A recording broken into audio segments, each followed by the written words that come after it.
हमारी मम्मी को भी मौत के घाट दे दिया है एकदम। आप अपने आंखों से देख रही थी दिल से? हम अपने आंखों से देखे हैं एकदम मरते हुए अपनी माँ को, अपनी बहन को। हमारे आंख के सामने हमारी माँ को मृत्यु दिया गया। आपको भी हाथ लगाने का प्रयास किया? हमारे को भी प्रेस किया, पर हम केवाड़ी जब धक्का से मारे तो वो फेंका गया तो भाग गया। पहले हमारे पिता किए गया, मतलब हमारे पिता पर ऐसे वार किया तो छुड़ा जाकर यहाँ गर्दन पर लग गया पूरा, ये गर्दन पूरा घायल है। हमारे पिता आज मौत के पर लटके हैं। कहाँ है हॉस्पिटल में? हॉस्पिटल बनारस है। चोट लगी है। ये मासूम बच्चे का क्या कसूर है?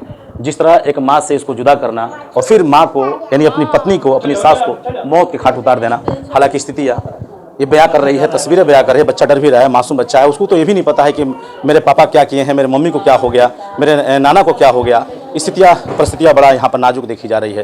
और जिस तरह बलिया में इस तरह की घटना ने झकझोर दिया, पूरे दहशत का माहौल यहाँ पर देखा जा रहा है और गांव के लोगों में भी खौफ पैदा हो गया। हालांकि प्रशासन बड़ा अलर्ट है, पीएससी के जवान भी आए हैं, मुतेज हैं अभी, जो कि सीओ साहब भी बैठे हुए हैं। दीदी को मतलब मारपीट रहा था जहाँ रखा था वहीं पर। उसके बाद मेरी दीदी परहेज करते करते मेरी पापा के फ़ोन की और फ़ोन कर कर बुलाकर और मतलब चलिए यहाँ पर, और पापा से बताई कि दान दहेज के लिए मार रहा है।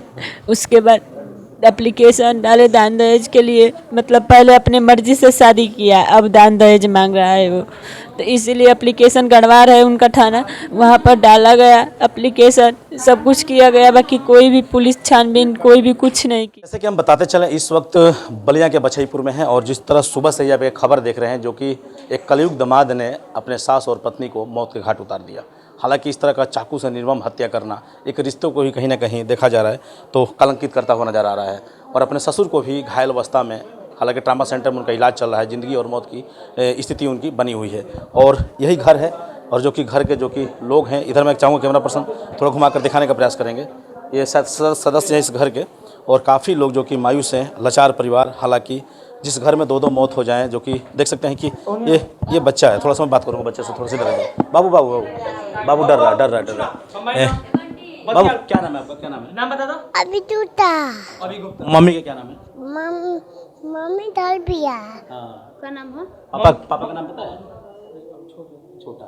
देखिए एक ही बच्चा है ना? बताओ क्या नाम है? यही बच्चा है। हालांकि जब इसके पिताजी आते हैं, बताया जाता है कि बगल में बारात आई थी, जने क्या उसका फ़ायदा उठाकर डीजे बज रहा था। उस स्थिति में इसको देखिए हाथों में चोट लगी है। मैं दिखाने का प्रयास करूँगा। देखिए बच्चे के हाथ में चोट लगी है और थोड़ा सा कान इधर दिखा दीजिए हल्का सा। बिल्कुल बिल्कुल, चलिए कान में भी देख सकते हैं कि चोट लगी है। ये मासूम बच्चे का क्या कसूर है? जिस तरह एक माँ से इसको जुदा करना और फिर माँ को यानी अपनी पत्नी को, अपनी सास को मौत के घाट उतार देना। हालांकि स्थितियाँ ये बयां कर रही है, तस्वीरें बयां कर रही है। बच्चा डर भी रहा है, मासूम बच्चा है, उसको तो ये भी नहीं पता है कि मेरे पापा क्या किए हैं, मेरे मम्मी को क्या हो गया, मेरे नाना को क्या हो गया। स्थितियाँ परिस्थितियाँ बड़ा यहाँ पर नाजुक देखी जा रही है। और जिस तरह बलिया में इस तरह की घटना ने झकझोर दिया, पूरे दहशत का माहौल यहाँ पर देखा जा रहा है और गांव के लोगों में भी खौफ पैदा हो गया। हालांकि प्रशासन बड़ा अलर्ट है, पीएससी के जवान भी आए हैं, मुतेज हैं अभी, जो कि सीओ साहब भी बैठे हुए हैं अपने दल बल के साथ। देख सकते हैं कि ये परिवार के जो कि लोग हैं, थोड़ा सा हम जानने का प्रयास जरूर करेंगे, जनता तक अपडेट देने का प्रयास किया जाएगा कि कैसे घटना को अंजाम दिया गया। क्या नाम है बाबू का? कृति गुप्ता। अच्छा, उनकी बहन है? हाँ, साजिद है। कैसे क्या हुआ, कुछ बताएंगे? हाँ, बताइए। नहीं झगड़ा हुआ था, नहीं कुछ, बस दान दहेज के लिए मेरी दीदी को दंड दे रहा था वो। मेरी दीदी को मतलब मारपीट रहा था जहाँ रखा था वहीं पर। उसके बाद मेरी दीदी परहेज करते करते मेरी पापा के फ़ोन की और फ़ोन कर कर बुलाकर और मतलब चलिए यहाँ पर, और पापा से बताई कि दान दहेज के लिए मार रहा है। उसके बाद एप्लीकेशन डाले दान दहेज के लिए, मतलब पहले अपने मर्जी से शादी किया, अब दान दहेज मांग रहा है वो, तो इसीलिए एप्लीकेशन गड़वा रहा है उनका थाना। वहाँ पर डाला गया एप्लीकेशन, सब कुछ किया गया, बाकी कोई भी पुलिस छानबीन कोई भी कुछ नहीं किया। उसके बाद ये बोल रहा था अपनी पत्नी से कि तुम्हारा पूरा खानदान साफ कर देंगे अगर नहीं मिलेगा दान दहेज तो। आज वही किया है, मतलब 12 बजे रात को, मतलब 12 बजे रात को आया था। कैसे है? गेट तो बंद होगा ना? गेट बंद है, पर वो छड़ दिवाली फान कर आया है। उसका भी चप्पल और शर्ट हमारे घर है, मतलब जहाँ रखा है मतलब खोला है वहीं पर है, काला खने शर्ट है, बस वो अंडरवियर नीचे था, पैंट भी खोल दिया था। पहले किसको हाथ लगाया पहले? पहले अपने पत्नी को मारा है, पहले पत्नी को नहीं, पहले अपने लड़कों को हटाया है उसके माँ से। उसके बाद जब माँ उसकी माँ उठी तो देखी, अब देखकर माँ को बुला रही है, बस अभी बोल रही है मम्मी बच्चा, तब तक अपनी पत्नी को से अलग कर दिया देह से। उसके बाद मम्मी सुन हथियार था छुरा? हाँ, और उसके बाद मम्मी सुनी, हमारी मम्मी अभी सुनकर बाहर सोई थी मतलब, तो गई अभी केवाड़ी खोल कर यही जा रही है, 2 फाल डाली थी हमारी मम्मी। तब तक मेरी मम्मी अभी देख कर उसको अपने हस्बैंड को बुला रही है, एक ही अभी आवाज़ लगा रही है, तब तक हमारी मम्मी को भी मौत के घाट दे दिया है एकदम। आप अपने आंखों से देख रही थी दृश्य? हम अपने आंखों से देखे हैं एकदम मरते हुए अपनी माँ को, अपनी बहन को, हमारे आंख के सामने हमारी माँ को मृत्यु दिया गया। आपको भी हाथ लगाने का प्रयास किया? हमारे को भी प्रेस किया, पर हम केवाड़ी जब धक्का से मारे तो वो फेंका गया तो भाग गया। पहले हमारे पिता किए गया, मतलब हमारे पिता पर ऐसे वार किया तो छुरा जाकर यहाँ गर्दन पर लग गया पूरा, ये गर्दन पूरा घायल। हमारे पिता आज मौत के पर लटके हैं। कहाँ है हॉस्पिटल में? हॉस्पिटल बनारस है, हाँ हॉस्पिटल में भर्ती है। उसके बाद जब हमारे पिता पर चलाए तो हम उसका बाहीं पकड़ रहे हैं, अभी केवाड़ी खोल कर उसका एक बाहीं पकड़ रहे हैं, बस उस अपना बहिया मतलब ऐसे हमारे नरेटे किए और हमारा गला दबा कर और ऐसे टांग दिया था। जब वो छुरा उधर से लाया हमारे किए तो हम ऐसे केवड़िया को बंद किए ना, तो उसका हाथवा मतलब अपना घींचा है हाथवा, ऐसे चलाया छुड़वा ना, तो बस ऊपर भी छुरा? हमारे भी ऊपर छुरा चलाने का प्रयास किया।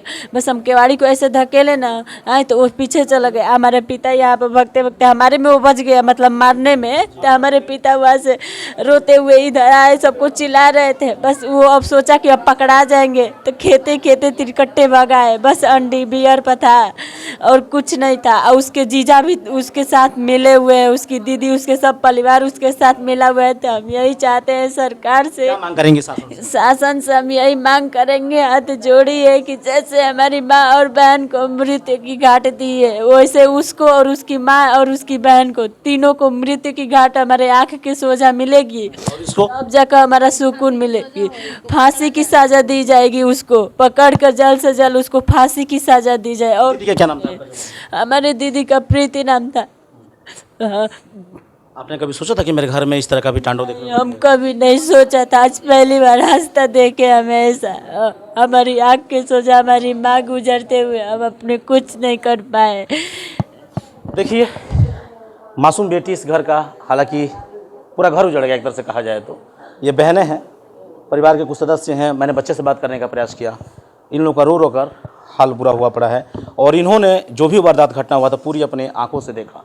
हालांकि एक इस तरह की अवस्था में बेटी कर भी क्या सकती है, जो कहीं ना कहीं व्यक्ति बलवान हो, शैतान हो, मर्डरी हो। पहले से लोग बता रहे हैं कि नहीं वारदात को अंजाम दिया है, कई घटनाओं को अंजाम दिया है। उस दहशतगर्द के आगे कहीं ना कहीं ये बेटी कर क्या सकती है। लेकिन बचाने का खुद भी प्रयास किया और अपने आप को ही बचाया जहाँ तक हो पाया, और इनको भी शायद मौत के घाट उतार दिया होता, लेकिन ऊपर वाले की मर्जी। और ये आप बड़ी बहन हैं? बड़ी बहन सबसे बड़ी। आप लोग सभी पहले से ही थी घर पे? नहीं। अच्छा, आइए, आ जाइए। हमको बहन हमारे 2 बजे करीब फ़ोन की हमारे पास, तो हमको पता चला। तब वहाँ से हम आए, ये घटना हो जाने के बाद बागो देख नहीं पाए। अच्छा, अंतिम बात जब दीदी से हुआ था आजकल परसों में फ़ोन उनसे? हमसे वो बात ही नहीं करती थी, आई थी 10 दिन के लिए, एक भी दिन हमसे बात नहीं की है। मम्मी से कुछ बात हो? मम्मी सब परिवार सब सही था, खुशहाल परिवार था, ऐसा नहीं है।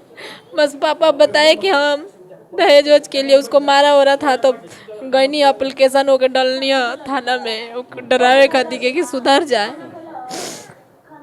और कोई बात नहीं था। वो भी बात सब लोग हंसते खेलते थे, एक मतलब थोड़ा भी भनक नहीं था कि ऐसा होगा। रात को अचानक से वो पहले से लग रहा है कि तैयार था, प्लानिंग था उसका?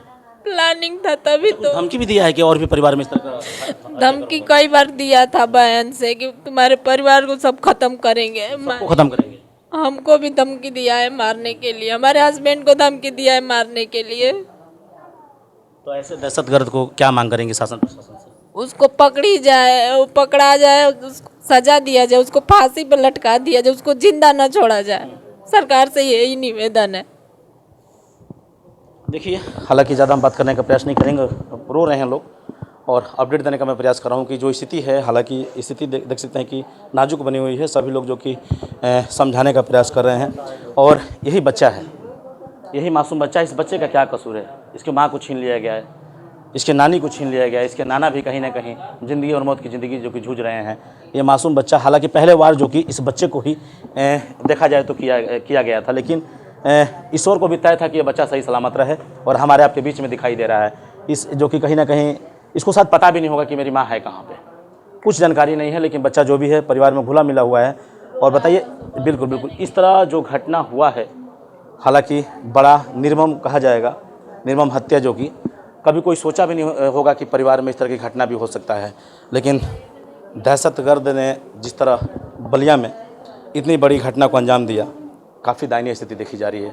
ये घर है, घर के अंदर मैं ग्राउंड रिपोर्टिंग दिखा रहा हूँ, बहनें हैं और उनका ये बच्चा है और इस बच्चे की माँ और नानी नहीं रही और नाना भी ज़िंदगी मौत की जो कि कहीं ना कहीं सांसें जो कि देखा जाए तो घुट घुट कर जी रहे हैं हॉस्पिटल में। और भी कुछ लोग हैं, रिश्तेदार लोग हैं। आप लोग कहाँ से बनी जाए? हमने के रिश्तेदारी में आयल बड़ी जाए। का कहब इतना बड़ घटना हो गई भाई नहीं बोल सकते, हम ना कुछ कर सकते। चलिए ठीक है, तो वीडियो को अधिक से शेयर करें और मैं भी शासन प्रशासन से निवेदन करूंगा चैनल के माध्यम से कि तत्काल गिरफ्तारी हो और ऐसे दहशतगर्द को उचित से उचित सज़ा मिले ताकि फिर से इस तरह का माहौल ना देखने को मिलेंगे फिर किसी नए बुलेटिन के साथ। जब तक के लिए बहुत बहुत धन्यवाद।